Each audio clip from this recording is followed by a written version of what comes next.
Tak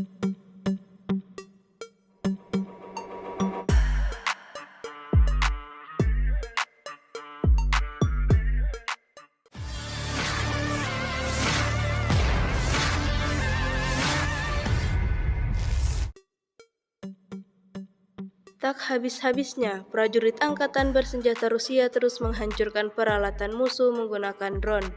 Terbaru, sebuah video ramai beredar di media sosial Telegram pada Selasa 5 Maret 2024. Anggota militer Vladimir Putin tak memberikan kesempatan sama sekali kepada pasukan lawannya untuk bisa beroperasi dengan bebas. Setiap kendaraan militer Ukraina yang terdeteksi langsung dihantam habis pesawat tak berawak seri BT-40 Rusia. Alhasil, ledakan disertai kobaran api terjadi di kendaraan militer Ukraina. Tak habis sampai di situ, militer Rusia juga menyerang parit-parit musuh, seperti yang terlihat dalam rekaman.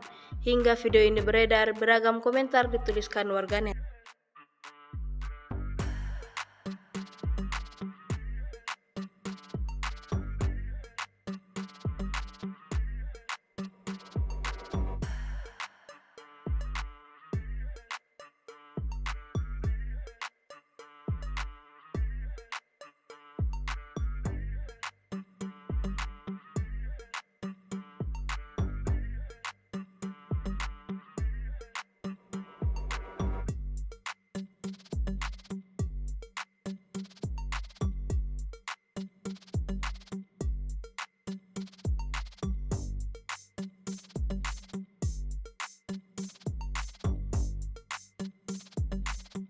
Download Tribun X sekarang, menghadirkan lokal menjadi Indonesia.